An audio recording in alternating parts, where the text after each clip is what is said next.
What is good, YouTube? Welcome back to another JC2K video. In today's video, we're going to be reviewing all the brand new Splash Zone X GOAT T-Mac cards coming today here in NBA 2K24 MyTEAM. And this looks like a good drop, man. We got multiple exciting budget cards. An elite level free mode reward.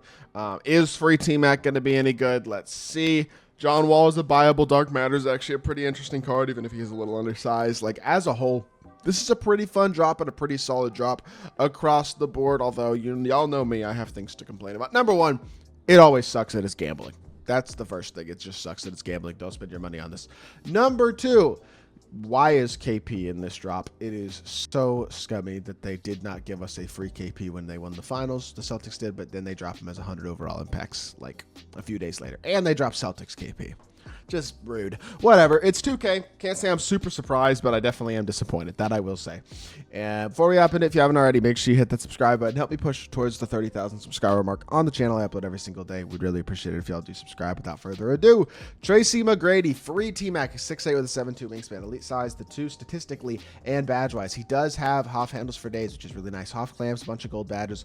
Disappointingly, no anchor or brick wall at all, and that means no immovable enforcer as well, probably. So he's limited defensively.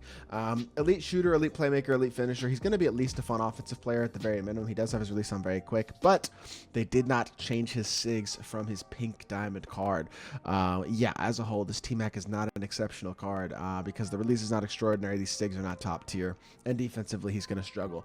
Free T-Mac is unsurprisingly not very good. Corey Maggette, this card's probably good. 6'6" with a 6'8" wingspan, elite defender. Sorry, elite dunker, elite shooter, super solid defender. They haven't added next-gen badges yet, but I'm assuming he has a movable enforcer at least on gold, if not Hoff. And then blow by speed booster on Hoff as well. Animation-wise, you got D-Rob base. Kevin knocks up around very quick. That's pretty cash. It's a very solid jumper. Pro 2 fade, MJ dribble style. I don't love the Steph escape. Pro behind the back. Is probably not, well, it's changed, so it might be Jamal Murray, but we'll see. If he's got Jamal Murray behind the back, he's pretty tough. If not, he's a little less tough, but he's still going to be a solid card. Now, you know who's going to be a dog is this Robert Covington, because Rocco is always a dog. 3ND stud every single year. No next-gen badges again added, but he's got everything defensively, which is really, really nice. Now, I would add a handles for days. Finishing badges aren't exceptional, even though he does have a 90 driving dunk and the gold one, so that's good enough.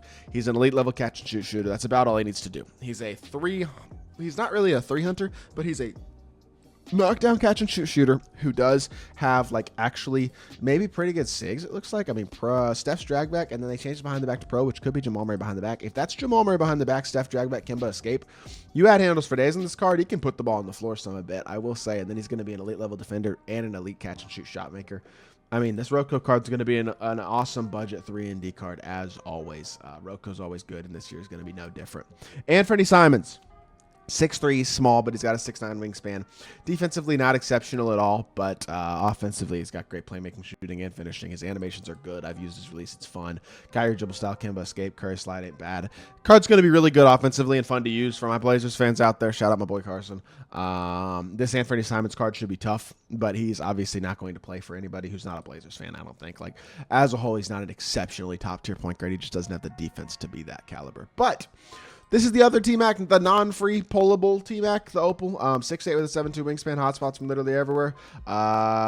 He's basically the other T-Mac, it looks like, but slightly better badge-wise with the same exact SIGs. Yeah, this card's going to play pretty much the same, it looks like, as his other Galaxy Opal. Also very mediocre, just like his other free Galaxy Opal.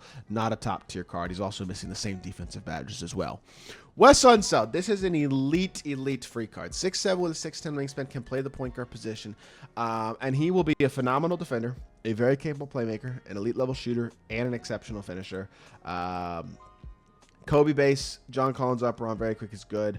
Curry escape could be a little better. Harden behind the back's good, though. Steph's drag by MJ dribble style. I don't need him to be a primary ball handler. He's got good size. Afro make him look closer to maybe 6'8", 6'9". Release is absolutely cash money. I mean, this card, when it comes to free point guards, is definitely going to rival your Jokic, Clyde Drexler, whoever else, some of the best free point guards of the game.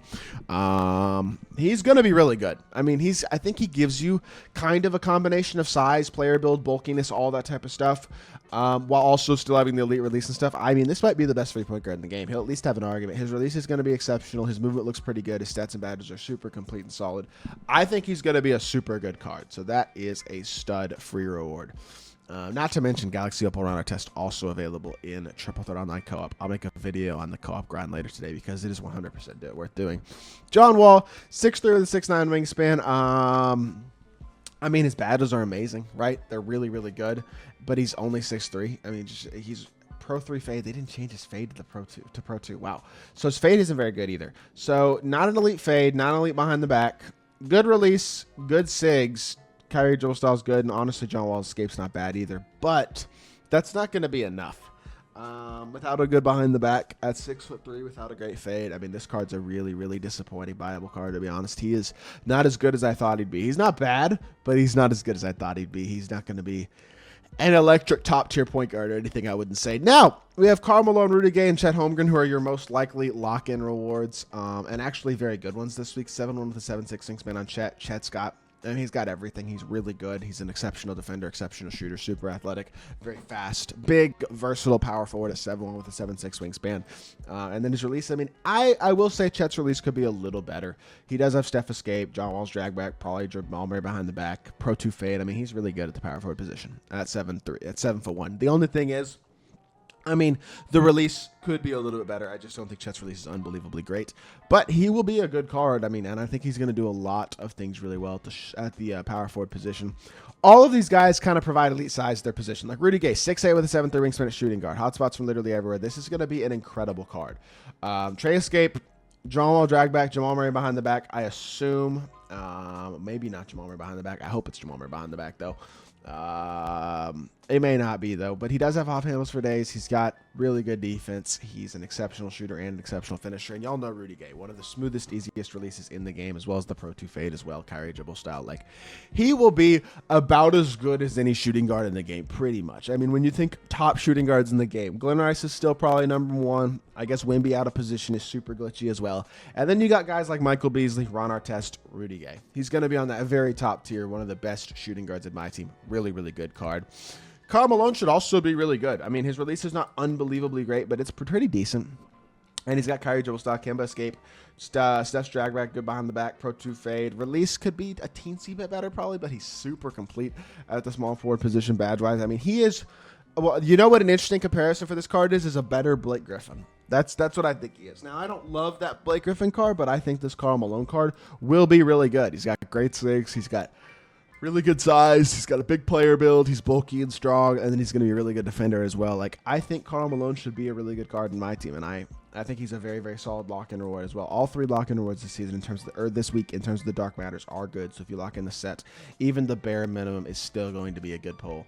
Small forward center and small forward power forward T-Mac. Do we even care? No, but they do have Kyrie dribble style, Kemba escape. Changed SIGs, so that's probably smart. They changed the SIGs on all these cards. The only T-Macs that are still going to be worth using really would be the point guard and shooting guard eligible ones if y'all got those. Obviously, this T-Mac of all weeks is certainly not a week to gamble. He's just not game-changing. His release is certainly not elite. So, well, certainly not exceptional, I should say. So, point guard, shooting guard, T-Mac are going to be good. Small forward and center, or power forward center, T-Mac are not going to be too tough in general. But, I don't know. There are people out there who want T-Mac. I just don't think this week that he's game-changing enough to really be worth trying to get.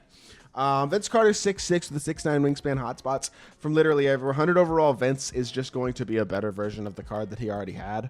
Wow, they didn't even change his SIGs, though. Steph escape on him. I'm just kind of surprised by that. I guess they changed his drag back, it looks like. Did they change the behind the back? He had pro before, but they changed the step back. It might be a different pro because he did not have a good behind the back on his card. I mean, Vince wasn't bad, though. I actually really liked Dark Matter Vince when I had him at first. And this card looks like a slightly better SIG version of the Dark Matter Vince that I already had with perfect stats and badges. Like, he's very good. He's very usable. If you pull Vince, he will be a super duper good shooting guard option. Obviously, KP is absurd. Kemba escape on him as well. They improved his SIGs. Yeesh. That's pretty glitchy. I'm not even going to lie. This card's going to be amazing. I mean, he is really, really glitchy, really, really good. This is one of the best power forwards in the game, without a doubt. Like, I think when you think top tier cards, he is one of the very best cards in all of my team, probably. I mean, yeah, he's going to be power forward center wherever you put him, if you get KP, he is going to be insane, but he will also be rare, and he is also not worth gambling for. Then we have 100 overall T-Mac, who is an exact clone of his previous 100 overall. Unfortunately, that means he's not unbelievably insane. Like, he's a good card, which is fine, but he is certainly not anything special. Honestly, it's kind of fortunate when you think about it, because it's actually a good thing, I think, that he's not incredibly, insanely overpowered. Not that many cards are in this game, but T-Mac is just one of those players this year who's not, and with all of his cards having his own release still and just not being game-changing at all, there's nothing particularly special about them. The GOAT T-Mac, I'm sure, has, well, he's got Oscar upper instead of T-Mac upper, so I guess that will make his jump shot better, I'm sure. Pro 2 fade, perfect SIGs, like, he's a little bit better. Perfect stats and badges, of course, as well. And he's 6'8", has point guard eligibility. Like, very much a good card, no doubt. Very much one of the best point guards in the game, without a doubt. But also, GOAT T-Mac is the only card. Why does it say 102 overall? Our GOAT card's somehow 102 overall. What does that even mean?